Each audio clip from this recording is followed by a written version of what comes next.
नमस्कार, हमारा राजस्थान बुलेटिन में आप सभी का बहुत बहुत स्वागत है। मैं आपके साथ हर्ष चौधरी। बुलेटिन की शुरुआत करने से पहले एक नजर बुलेटिन की अहम सुर्खियों पर। बीजेपी विधायक लौटाएंगे आईफोन, उप मुख्य सचेतक बोले लौटाने थे तो लिए। सूरतगढ़ विधानसभा के एटा सिंगरा सरमाइनर मामला एक बार फिर गरमाया। पानी की मांग को लेकर रात को 1 बजे झुकी राज्य सरकार। झालावाड़ जिले के डग में बजरंग दल व विहिप कार्यकर्ताओं ने राष्ट्रपति के नाम सौंपा ज्ञापन। कर्नाटक के शिवमोगा में हुई कार्यकर्ता की हत्या पर जताया आक्रोश। और खबरें विस्तार से। बीजेपी विधायकों के आईफोन लौटाने के फैसले पर सियासत गर्मा गई। सरकारी उप मुख्य सचेतक महेंद्र चौधरी ने पलटवार करते हुए कहा कि अगर ऐसा है तो फिर बीजेपी विधायकों को इससे पहले के बजट में लिए गए लैपटॉप और आईपैड भी लौटा देने चाहिए। इस बार भी बीजेपी विधायकों ने आईफोन ले लिए हैं। अगर लेने की उनकी इच्छा नहीं थी तो कल लेकर ही क्यों गए, तभी मना कर देते। चौधरी ने कहा कि जनता की इतनी ही चिंता थी तो बीजेपी ने विधायक फंड क्यों बढ़वाया। प्रतिपक्ष के नेता गुलाबचंद कटारिया के कहने से ही सीएम ने एमएलए कोटे का बजट 5 करोड़ किया था, तब बीजेपी ने मना क्यों नहीं किया। महेंद्र चौधरी ने कहा कि उनकी कहने की बात अलग है। बीजेपी के विधायक भी अशोक गहलोत को पसंद करते हैं, उनसे मिलते भी हैं, उनके सार्वजनिक कार्यों की तारीफ भी करते हैं, लेकिन फिलहाल बीजेपी को दिल्ली से इशारा है।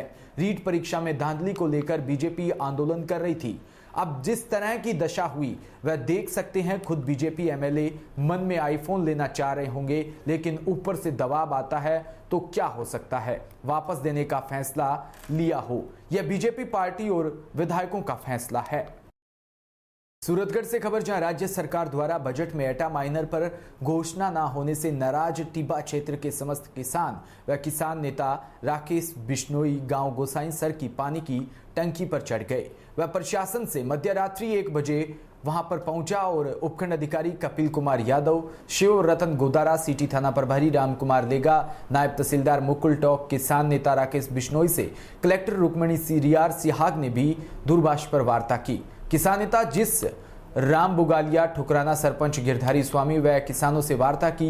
लिखित रूप में मांग मनवाने पर वहीं सहमति बनी। सहमति बनने पर टंकी पर चढ़े किसान नेता राकेश बिश्नोई, गुलाब लोहार व अन्य लोग नीचे उतरे और राज्य सरकार ने नोहर भादरा व तारानगर बरानी गांवों के लिए सिद्धमुख नहर व साहवा लिफ्ट कैनाल से सिंचित नहरी क्षेत्र में परिवर्तन करने के लिए टेक्निकल सर्वे व वायबिलिटी हेतु विशेषज्ञों की उच्च स्तरीय कमेटी बनाए जाने की घोषणा भी की। उस प्रकार एटा सिंगरा सरमाइनर के उच्च स्तरीय विशेषज्ञ की कमेटी गठित करवाए जाने से लेकर प्रस्ताव जिला कलेक्टर द्वारा राज्य सरकार को 7 से 10 दिन में कमेटी बनाए जाने के प्रयास किए जाएंगे। बात अब बारां जिले की, जहां अंता में मनोहर थाना भाजपा विधानसभा विस्तारक महावीर नागर हापाहेड़ी ने गहलोत सरकार के बजट पर टिप्पणी की और कहा कि यह बजट ऊंट के मुंह में जीरा है। यह बजट युवाओं व किसानों के लिए नुकसानदायक है। इस बजट से तो बताया है कि जो 1 लाख नौकरियों का जो लुभावन दिया है वह नौकरियां घोषणा की है, या फिर चुनाव आएंगे तब दूसरी सरकार आएगी तब तक। खबर सूरतगढ़ के शोपुरा कस्सी से, जहां नेशनल हाईवे 62 पर बीती रात एक स्विफ्ट डिजायर कार एक सांड से टकरा गई। इसमें सांड की मौके पर ही मौत हो गई, जबकि कार में बैठे 5 जनों में से 2 की गंभीर चोट आई है। हादसा भगवानसर रेलवे ओवरब्रिज के पास हुआ। पता चला कि गांव मानकसर से 5 लोग एक दोस्त की जन्मदिन की पार्टी पर वापस मानकसर आ रहे थे कि सामने से एक सांड आ गया और गाड़ी की गति अधिक होने के कारण कार अनियंत्रित होकर सांड से टकरा गई। वह 4 पलटी खाकर सड़क के बीच पलट गई। वहीं सांड की मौके पर ही मौत हो गई, जबकि कार में सवार 5 लोगों में से 2 को गंभीर चोट आई।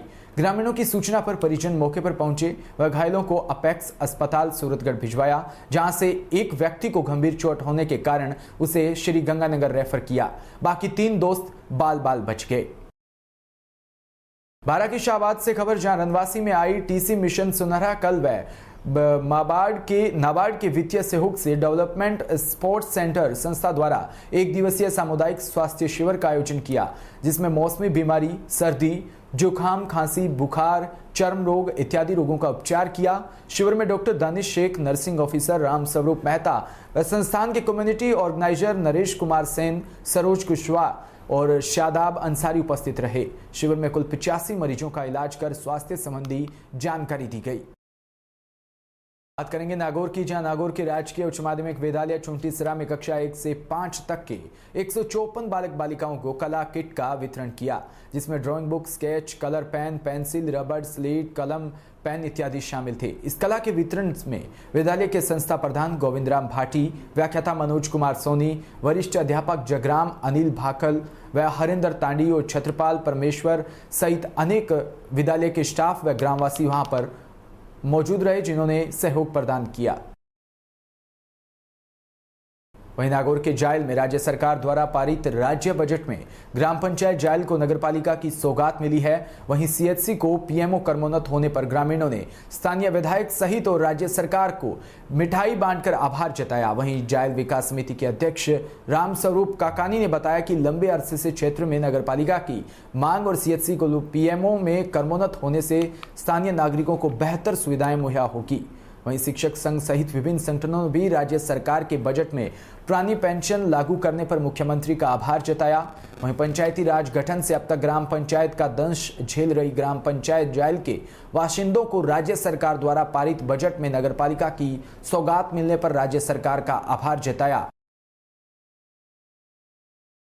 मैं राजस्थान के सीएम अशोक जी गहलोत और हमारे विधायक मंजू जी का विशेष रूप से धन्यवाद देना चाहता हूं कि जायल हॉस्पिटल को उन्होंने क्रमोन्नत किया।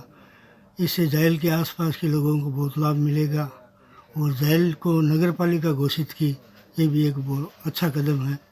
इससे जायल का विकास होगा।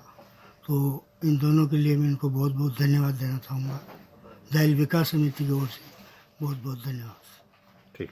झालावाड़ से खबर, जहां जिले के डग में बजरंग दल व विहिप कार्यकर्ताओं ने राष्ट्रपति के नाम ज्ञापन सौंपा, जहां कर्नाटक में शिवमोगा में हुई कार्यकर्ता की हत्या पर आक्रोश भी जताया। और गुरुवार को क्षेत्र के बजरंग दल और विश्व हिंदू परिषद कार्यकर्ताओं ने गायत्री शक्तिपीठ पर इकट्ठे होकर कस्बे के मुख्य मार्गों से एक बाइक रैली निकाली, जो तहसील कार्यालय पहुंची, जहां बजरंग दल अखाड़ा प्रमुख अरविंद राज लाडोती के नेतृत्व में राष्ट्रपति के नाम एक ज्ञापन नायब तहसीलदार सत्यनारायण मीणा को सौंपा और कर्नाटक के शिवमोगा में हुई कार्यकर्ताओं की हत्या पर विरोध भी जताया और हत्यारे की गिरफ्तारी और फांसी की मांग के साथ ही अलगाववादी मुस्लिम संगठनों को पूर्ण प्रतिबंध करने की बात रखी। साथ ही मृतक हर्षा जी के परिवार को 1 करोड़ रुपए की मुआवजे की मांग की। वहीं कार्यक्रम में बजरंग दल और विश्व हिंदू परिषद के अध्यक्ष लालचंद प्रेमी, मंत्री गोविंद सिंह, संयोजक मेहरबान सिंह, श्याम सिंह, शंकर सिंह सहित अनेक कार्यकर्ता मौजूद रहे। 12 से खबर, जहां छबड़ा से रुठियाई के बीच रेलवे की डबल लाइन का आज सीआरएस द्वारा होने वाले निरीक्षण के लिए कोटा से आई स्पेशल ट्रेन की बोगी में अचानक आग लग जाने से हड़कंप मच गया। ट्रेन की बोगी में अचानक से लगी आग को देख रेलवे अधिकारी भी जहां एक बार तो हतप्रभ रह गए, वहीं मौके पर छबड़ा व मोतीपुरा थर्मल से बुलाई 2 दमकलों द्वारा आग पर काबू पा लिया। वहीं अधिकारियों ने आग पर काबू पाने के बाद चैन की सांस ली। आपको बता दें कि रेलवे द्वारा छबड़ा से रुठियाई के बीच डाली गई डबल लाइन का आज कोटा सीआरएस द्वारा निरीक्षण कर शुभारंभ किया जाना था। इसके लिए आज कोटा से डीआरएम व अन्य विभाग अधिकारियों और तकनीक इंजीनियरों को लेकर स्पेशल ट्रेन जैसे ही मोतीपुरा पहुंची तो ट्रेन के पीछे वाली बोगी में आग लग गई और आग पूरी ट्रेन बोगी जलने लगी। वहीं आनंद फानन में मोतीपुरा थर्मल व छबड़ा से दमकलों को बुलाया। मौके पर पहुंची 2 दमकलों द्वारा आग पर काबू पा लिया। आग लगने का कारण ट्रेन की बोगी में शॉर्ट सर्किट बताया जा रहा है। तो वहीं उक्त मामले में मौके पर मौजूद रेलवे के अधिकारी घटना को लेकर कुछ भी बताने से बचते दिखे।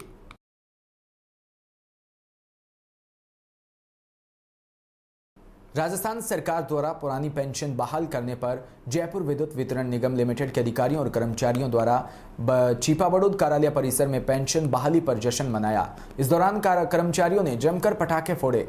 वहीं सहायक अभियंता दीपक राठौड़ ने भी सभी कर्मचारियों को मिठाई खिलाकर खुशी जताई। साथ ही गहलोत सरकार का आभार व्यक्त किया। इस दौरान ब्रजेश मालव, भवानी शंकर नागर सहित अनेक कर्मचारी वहां पर उपस्थित रहे। इसी के साथ बुलेटिन में इतना ही। नमस्कार।